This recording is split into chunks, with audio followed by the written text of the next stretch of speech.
চাকরির নামে দালালি ও চিন্তার দাসত্ব। আপনি বা আপনারা কি কর্মী নাকি লাঠিয়াল? আসসালামু আলাইকুম, আমি রিকু ব্লগস থেকে বলছি। আমাদের স্লোগান সত্য সুন্দর এবং তোষামত কুৎসিত। আজ কথা হবে দাসত্ব নিয়ে। না, আমি সেই প্রাচীন যুগের শেকল পরা দাসত্বের কথা বলছি না। আমি বলছি আধুনিক কর্পোরেট দাসত্বের কথা, যা আপনার মগজে শেকল পরিয়ে দেয়।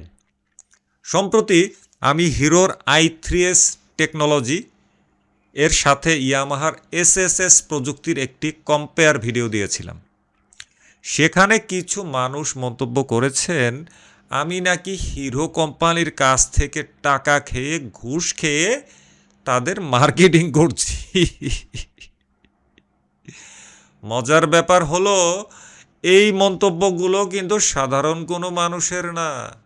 খোঁজ নিয়ে দেখলাম এরা একটি নির্দিষ্ট কোম্পানির কর্মী।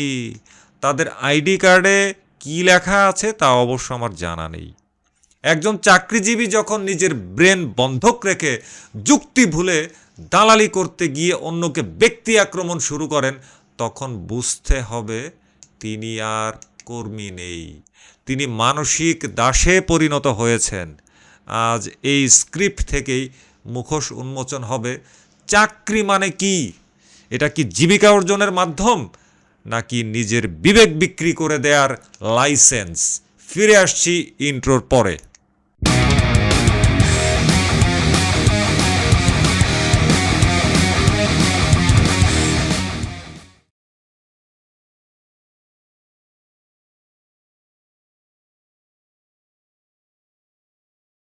আমি যখন হিরোর i3s আর ইয়ামাহার SSS প্রযুক্তির তুলনা করি, আমি তথ্য দিয়ে কথা বলেছি। কোনটা কিভাবে কাজ করে, কোনটার সাথে কোনটার মিল অমিলের বিষয়টা কোন জায়গায়। একজন রিভিউয়ার হিসেবে এটা আমার কাজ। সত্য বলাটাই আমার চ্যানেলের মূল ভিত্তি। কিন্তু কিছু কোম্পানির কর্মীদের কেন এত গায়ে লাগলো? তারা সরাসরি দালাল আর তোষামদের ভাষায় আক্রমণ শুরু করেছে। তাদের যুক্তি নেই, তাই তারা আশ্রয় নিয়েছে ঘুষ বা পেইড প্রমোশনের মতন সস্তা অপবাদের। এখানেই প্রশ্ন আসে, কোম্পানি কি আপনাকে বা আপনাদের বেতন দেয় অন্যের ভিডিওতে গিয়ে দালালি করার জন্য? আপনার কি নিজের কোনো বিচার বুদ্ধি নেই? অন্যের উপর এতটাই নির্ভরশীল হয়ে গেছেন যে কোম্পানির বাইকের সামান্য সমালোচনা সইতে না পেরে আপনাকে ব্যক্তি আক্রমণে নামতে হলো পরজীবীর মতন। ছি!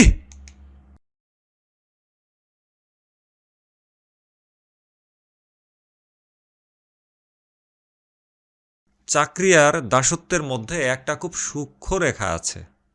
চাকরি কি? আপনি আপনার দক্ষতা এবং সময় কোম্পানিকে দিচ্ছেন, বিনিময়ে কোম্পানি আপনাকে পারিশ্রমিক দিচ্ছে। এটা একটা প্রফেশনাল চুক্তি। এখানে আপনার শ্রম বিক্রি হয়, কিন্তু আপনার বিবেক বা ব্যক্তিত্ব নয়। পক্ষান্তরে দাসত্বটা কি? যখন কোম্পানি আপনার চিন্তা করার ক্ষমতা কিনে নেয়, যখন আপনি কোম্পানির ভুলকেও সহিশুদ্ধ প্রমাণ করার জন্য উঠে পড়ে লাগেন। মানুষ কেন নিজের ব্রেনের সক্ষমতা কাজে লাগায় না? কারণ নিজের ব্রেন খাটানো পরিশ্রমের কাজ। তার চেয়ে সহজ হলো কোম্পানির দেওয়া স্ক্রিপ্ট মুখস্থ করা, উপরের বস যা বলেছে সেটাকে চিরন্তন সত্য মনে করে চিৎকার করা। আপনি যখন আপনার ব্রেন ব্যবহার করা বন্ধ করে দেন, আপনি তখন একজন স্বয়ংক্রিয় রোবট ছাড়া এই পৃথিবীতে আর কিছু না। আপনার কোম্পানি হয়তো আপনাকে গাইডলাইন লিখে দেয়নি যে যাও অমুকের ভিডিওতে গিয়ে গালি দাও, কিন্তু আপনি দিচ্ছেন কেন? কারণ আপনি মনে করছেন এই দালালিটা করলেই বসের নজরে আসা যাবে, বস আমাকে খুব ভালো বলবে, আমি বসের বিশ্বস্ত কুকুর হিসেবে নিজেকে প্রমাণ করতে পারবো। এটাই হলো চিন্তার দাসত্ব। আপনি বা আপনারা পরের উপর এতটাই নির্ভরশীল যে আপনার জীবন চলে কোম্পানির ইশারায়।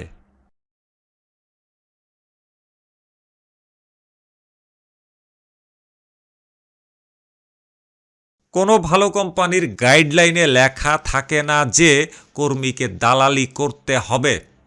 সেখানে লেখা থাকে ব্র্যান্ডের ভাবমূর্তি রক্ষা করো। কিন্তু ভাবমূর্তি কি ব্যক্তি আক্রমণ করে রক্ষা করা যায়? উল্টো আপনি যখন একজন কন্টেন্ট ক্রিয়েটরকে বা সমালোচককে আক্রমণ করেন, আপনি তখন আপনার কোম্পানির নিচু মানসিকতাকেই রিপ্রেজেন্ট করেন। পৃথিবীর বড় বড় ব্র্যান্ড যেমন অ্যাপল বা টেসলা, এনভিডিয়া, তাদেরকে নিয়ে প্রচুর সমালোচনা হয়। ইলন মাস্করে নিয়ে ট্রল বানায় পুরো ফাটায় ফেলায়। মার্ক জুকারবার্গরে নিয়ে কত ট্রল হয়, অ্যাপলরে নিয়ে কত ট্রল হয়, তাই না? ইভেন মার্কিন যুক্তরাষ্ট্রের প্রেসিডেন্ট ডোনাল্ড ট্রাম্প, তাকেও পর্যন্ত মানুষজন কিন্তু ছাড়ে না। কিন্তু আপনি বা আপনারা কি কখনো দেখেছেন তাদের কোনো ইঞ্জিনিয়ার বা মার্কেটিং পার্সন গিয়ে সাধারণ মানুষের কমেন্ট বক্সে দালালি করেছে? নাকি এমন দেখছেন যে ডোনাল্ড ট্রাম্প তার সেনাবাহিনী দিয়ে, কমান্ডো বাহিনী দিয়ে ওই ট্রলকারী বা সমালোচনাকারীকে কিডন্যাপ করে নিয়ে গেছে, একেবারে পুরো শেষ করে দিছে তার জীবন?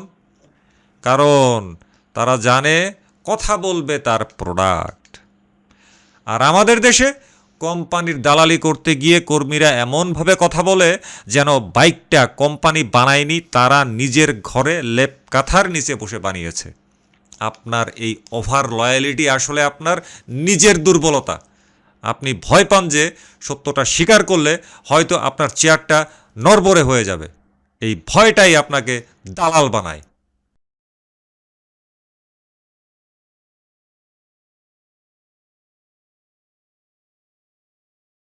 আমার চ্যানেলের স্লোগান আমি এমনি এমনি রাখিনি, সত্য সুন্দর এবং তোষামোদ কুৎসিত। যারা দালালি করে তারা আয়নার সামনে দাঁড়িয়ে নিজের চেহারাটা একবার দেখবেন। আপনি কি মানুষ হিসেবে স্বাধীন, নাকি আপনি আপনার বেতনের টাকার বিনিময়ে নিজের জবান বন্ধক রেখেছেন? হিরোর i3s-এ কী আছে না আছে আমি সেটা বলবো। ইয়ামাহার ট্রিপল-এস বা SSS-এ কী আছে সেটাও বলবো। কারো যদি সেটা সহ্য না হয় তবে সেটা আপনার ব্যক্তিগত সমস্যা। কিন্তু মনে রাখবেন, আপনি যদি আপনার ব্রেনের সক্ষমতা কাজে না লাগিয়ে কেবল তোষামোদের উপর ক্যারিয়ার গড়তে চান, তবে আপনি আজীবন অন্যের উপর নির্ভরশীলই থেকে যাবেন, পরজীবীর মতন, উকুনের মতন, ছত্রাকের মতন। কোম্পানি একদিন আপনাকে ছুঁড়ে ফেলে দেবে ডাস্টবিনে। সেদিন এই দালালি আপনার কোনো কাজে আসবে না। চাকরি করুন, সম্মানের সাথে করুন, দালালি করে নয়। একজন সচেতন নাগরিক হিসেবে নিজের বিবেকটা অন্তত নিজের কাছে রাখুন। বিবেক একটা মানুষের সবচেয়ে বড় সম্পদ। আমাকে কমেন্ট বক্সে গালমন্দ করে, কটূক্তি করে, মিথ্যা অপবাদ দিয়ে একটা মানসিক শান্তি পান। আমিও পাল্টা যখন আপনাকে আক্রমণ করি তখন সেটা আর সহ্য হয় না, তখন আমাকে দেন হুমকি। কিন্তু আপনার মনে রাখা উচিত, ইট মারলে পাটকেল খেতে হয়। আঘাতের বিনিময়ে পাল্টা আঘাত যদি সহ্য করতে না পারেন, তাহলে কেন আসেন চাকরির নামে দালালি করতে?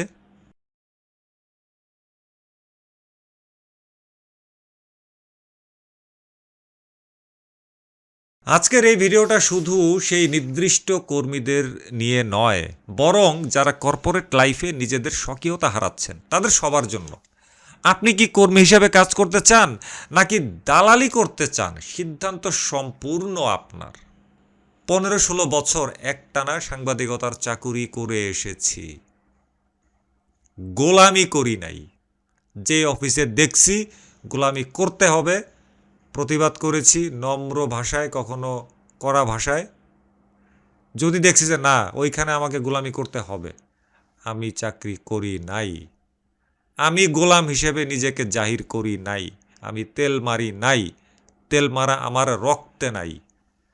ভিডিওটি ভালো লাগলে বা একমত হলে শেয়ার করবেন। আর দালালেরা বরাবরের মতোই কমেন্ট বক্স ব্যবহার করতে পারেন ফ্রি অফ কস্ট। আপনাদের তোষামত দেখানোর জন্য আমার কমেন্ট বক্স সবসময় খোলা। আপনাদেরকে সেবা দিবে আমার সচেতন দর্শকরাই। দেখা হবে পরবর্তী ভিডিওতে।